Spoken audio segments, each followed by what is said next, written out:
Assalamu alaikum dear student, welcome to all of you in Muzaffar's Online Academy. So this is Farali Barshani PhD scholar. So बेटा यहाँ पे हम discuss करेंगे lecture number 6 part number 2।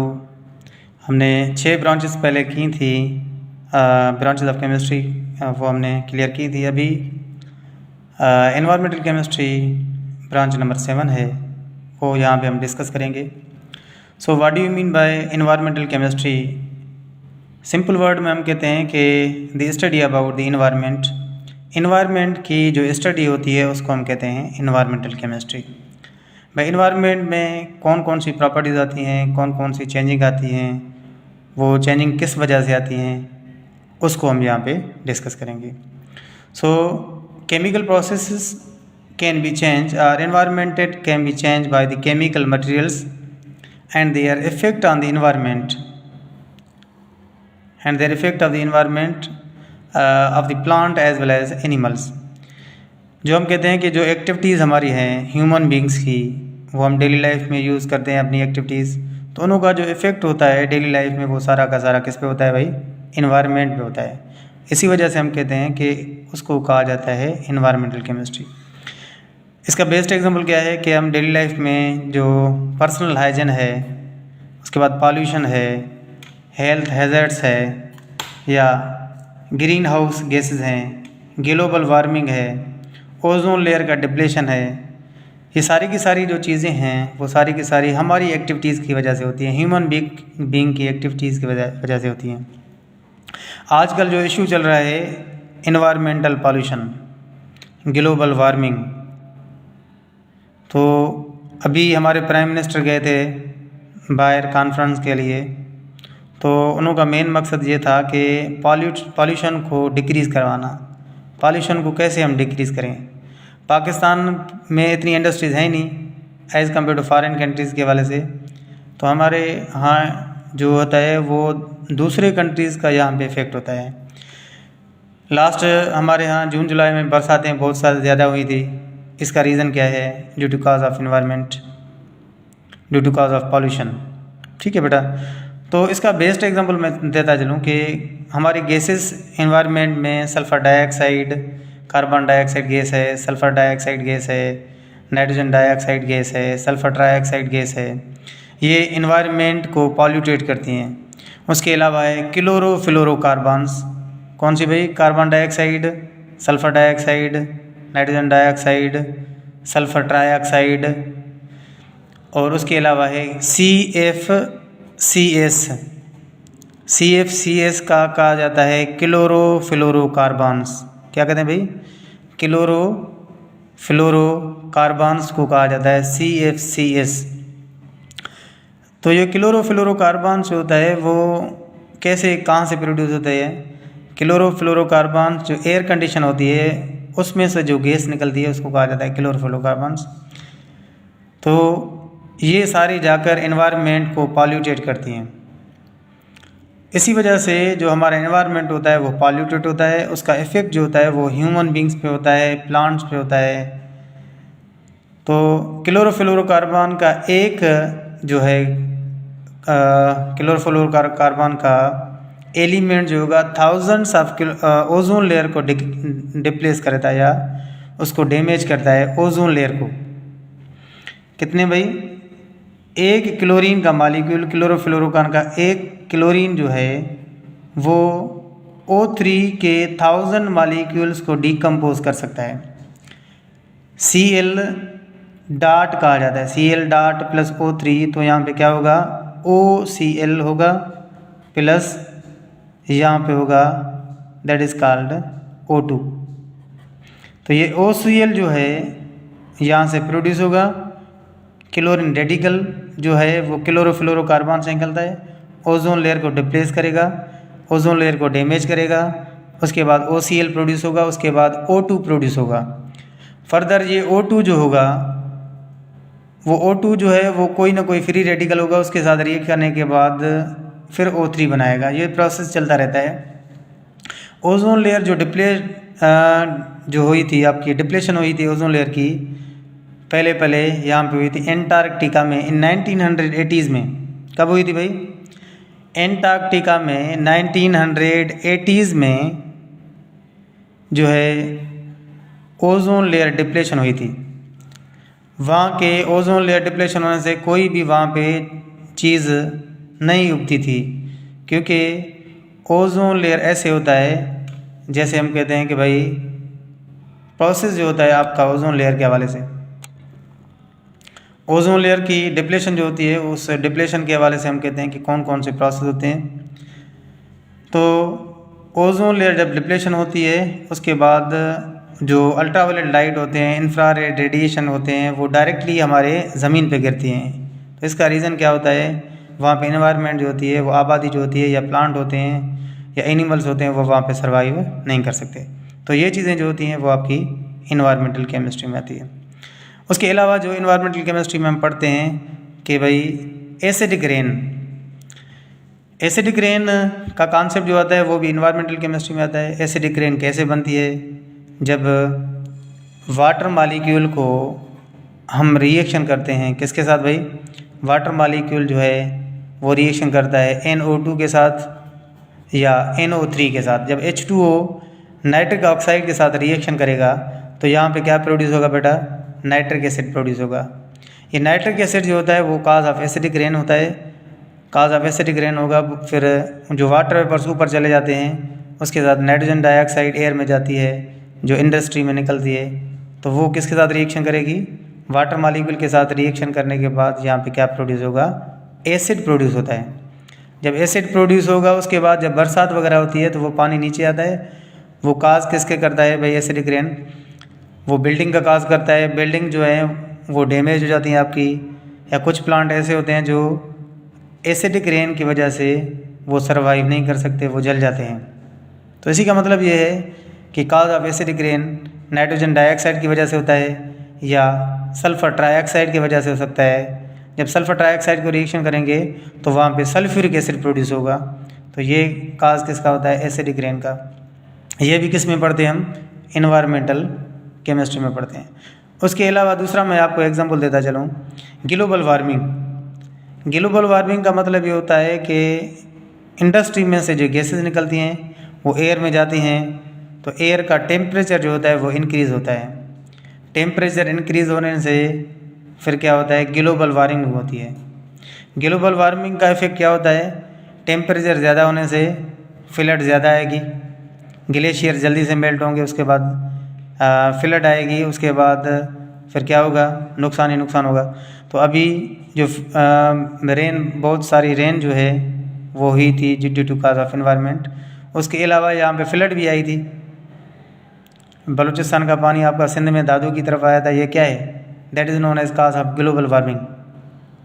तो ये सारी चीज़ें जो होती हैं वो मौजूद होती हैं या प्रोड्यूस होती हैं due to cause of environment के हवाले से। तो इसी की वजह से हमें प्लांट जो हैं वो बहुत ज़्यादा से ज़्यादा हमें लगाने हैं, क्योंकि ऑक्सीजन का रेशो ज़्यादा हो, कार्बन डाइऑक्साइड का, कार्बन मोनोऑक्साइड का, नाइट्रोजन डाइऑक्साइड का, नाइट्रोजन या सल्फ़र डाइऑक्साइड, ट्राइऑक्साइड, ये कम होगी। तो ये सारे के सारे इफ़ेक्ट जो होते हैं वो काज ऑफ इन्वायरमेंट होते हैं। ये सारी की सारी गलतियाँ किसकी हैं, वो हमारी अपनी हैं। These activities cause by human beings.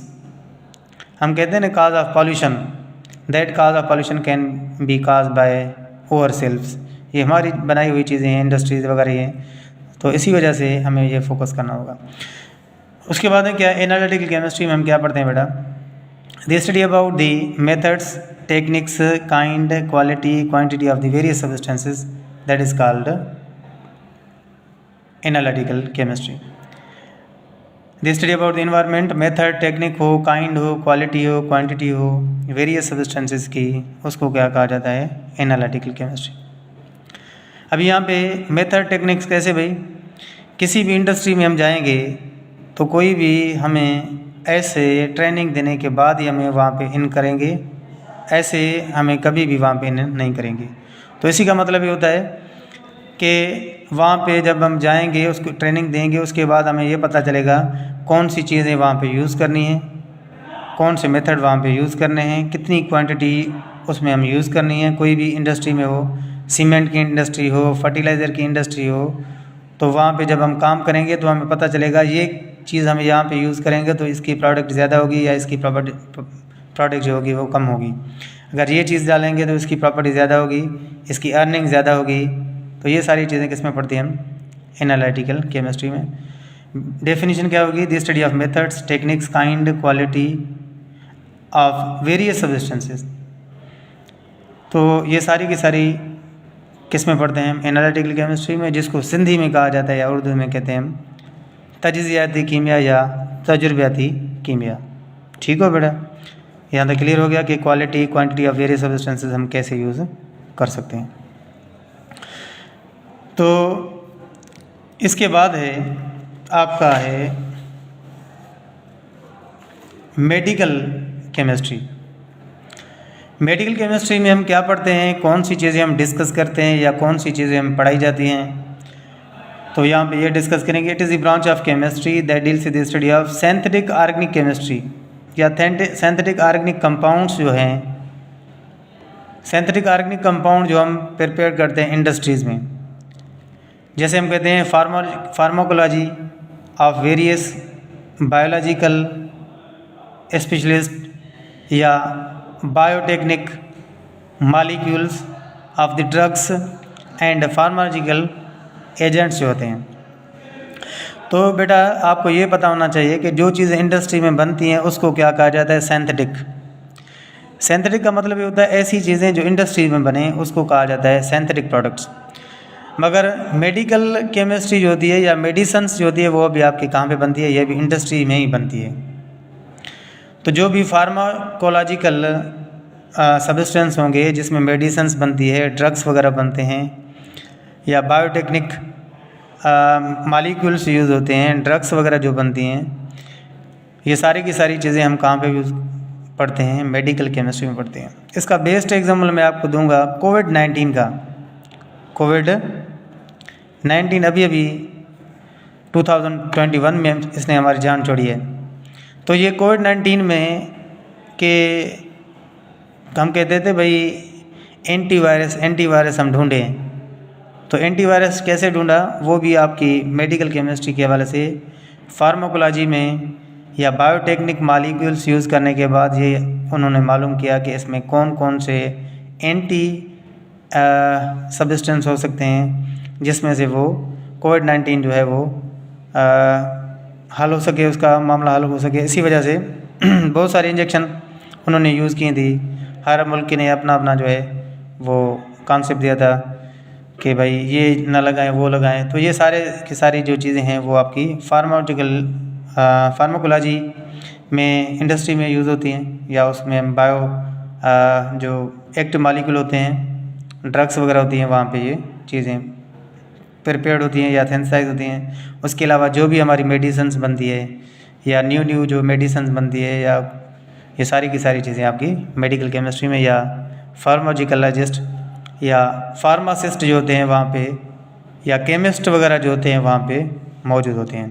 तो ये सारी की सारी चीज़ें हम कहाँ पे स्टडी करती हैं? These are also present in medical chemistry. उसके बाद होता है क्वांटम केमिस्ट्री।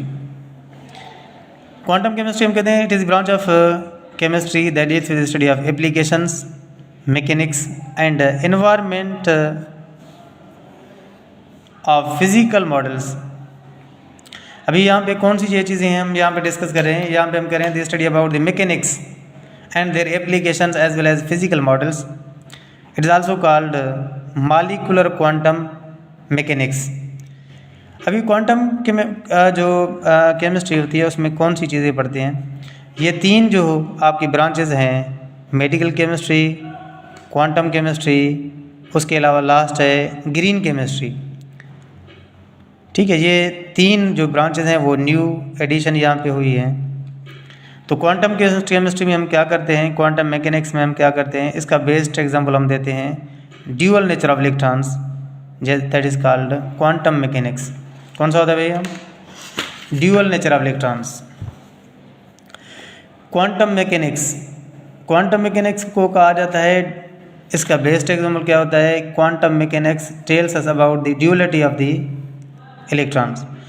इलेक्ट्रॉन जो होता है वो किस नेचर में होता है? इलेक्ट्रॉन ड्यूअल नेचर में होता है according to the concept of de Broglie. इसको फिज़िक्स में भी हम पढ़ते हैं और केमिस्ट्री में हम पढ़ते हैं क्वांटम मैकेनिक्स। फिज़िक्स में पार्टिकुलर्स की फील्ड होती है क्वांटम मैकेनिक्स के हवाले से।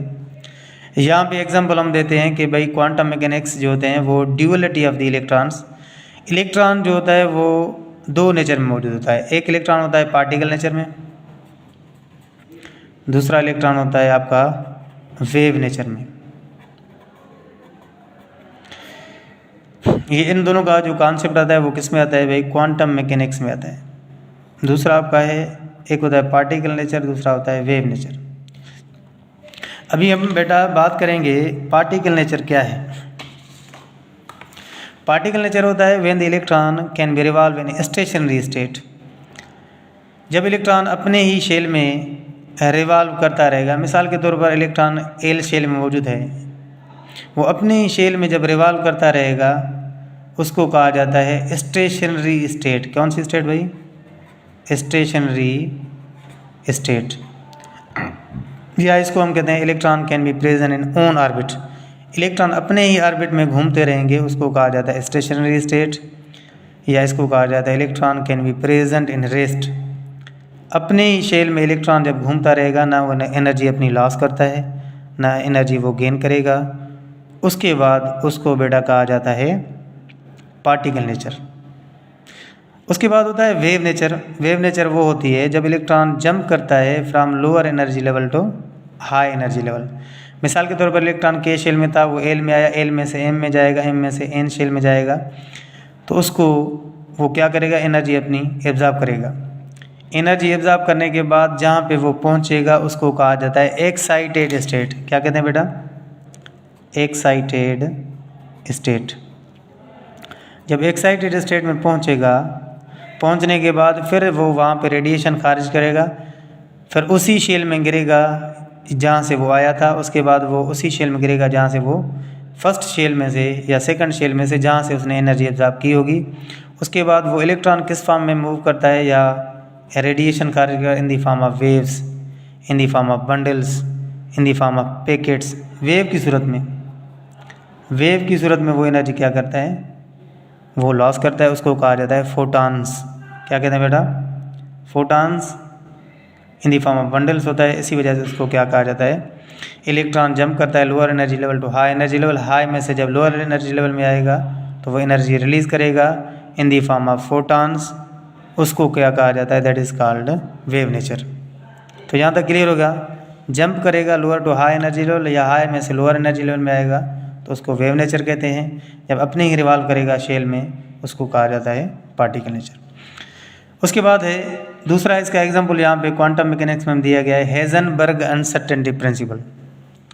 इसका भी मैं आपको एग्जांपल दूंगा हेज़नबर्ग अनसर्टेनिटी प्रिंसिपल का। हेज़नबर्ग ने ये कहा था कि जब इलेक्ट्रॉन रिवॉल्व करता है अराउंड न्यूक्लियस, तो इलेक्ट्रॉन की एक पोजीशन बता सकते हैं एट द सेम टाइम एक पोजीशन हम बता सकते हैं इलेक्ट्रॉन की कि इलेक्ट्रॉन आया वो रेस्ट में होगा या इलेक्ट्रॉन मोशन में होगा। सो इसका मतलब होता है simultaneously it is impossible to determine the position of electron in rest और इलेक्ट्रॉन कैन बी मोशन। तो हेज़नबर्ग का कॉन्सेप्ट फिर सुनिए, ये क्या कह रहा है कि इलेक्ट्रॉन जो होगा एक जगह पे हम एक पॉइंट बताएंगे इलेक्ट्रॉन आया वो मोशन में होता है या इलेक्ट्रॉन वो रेस्ट में होता है। तो मिसाल के तौर पर यहाँ पे इलेक्ट्रॉन रिवॉल्व करता है अराउंड न्यूक्लियस, अपने ही शेल में घूमेगा, तो इसको हम कहते हैं रेस्ट। क्या कहते हैं भाई? रेस्ट। अगर कि इलेक्ट्रॉन जंप करेगा lower to high energy level में जाएगा तो उसको हम कहते हैं इलेक्ट्रॉन किस फॉर्म में होता है? Electron can be present in the form of motion. ठीक होगा बेटा? यहाँ तक क्लियर है कि क्वांटम मैकेनिक्स में हम क्या पढ़ते हैं या क्वांटम मैकेनिक्स केमिस्ट्री में हम क्या पढ़ते हैं। तो ये ड्यूअलिटी ऑफ इलेक्ट्रॉन्स या हेज़नबर्ग अनसर्टेनिटी प्रिंसिपल, ये हम पढ़ते हैं प्लैंक्स क्वांटम थ्योरी में। प्लैंक्स क्वांटम थ्योरी का ये कॉन्सेप्ट है आपका फर्स्ट ईयर क्लास में, और यहाँ पे 9th में भी आपका है। आगे हम पढ़ेंगे, मगर डेफिनेशन के मुताबिक आपको ये पता होना चाहिए कि कौन सी केमिस्ट्री में हम कौन सी चीज़ें पढ़ते हैं। ठीक हो गया बेटा?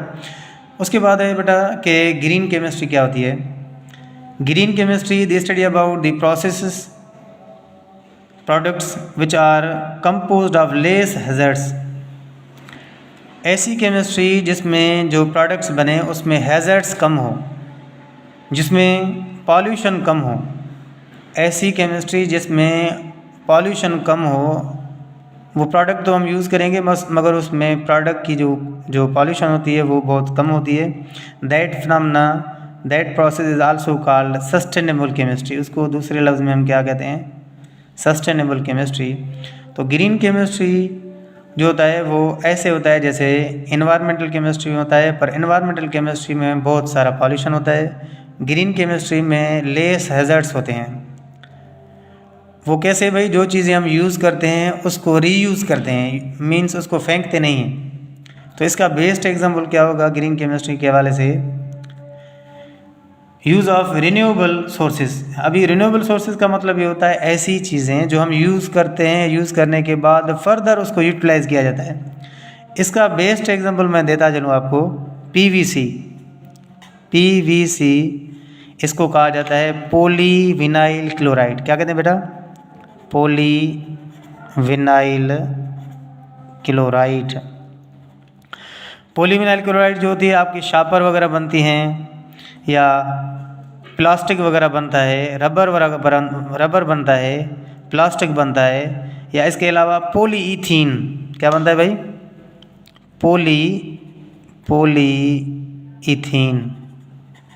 पॉलीईथीन क्या होता है? जो शापर वगैरह बनती हैं, जो हम शापर बैग होती है जिसमें सब्ज़ी वगैरह लेते हैं, जो ये चीज़ें जो होती हैं वो पॉलीईथीन कंपाउंड होते हैं। ठीक है बेटा? तो पॉलीईथीन कंपाउंड जो होता है, पॉलीईथीन कंपाउंड जो प्रोड्यूस होता है वो शापर वगैरह होते हैं, हम ऐसे ही फेंक देते हैं। ठीक है? इसका सबसे ज़्यादा जो पॉल्यूशन होता है वो पॉलीईथीन हमारे एनवायरनमेंट में पॉल्यूटेड करती है।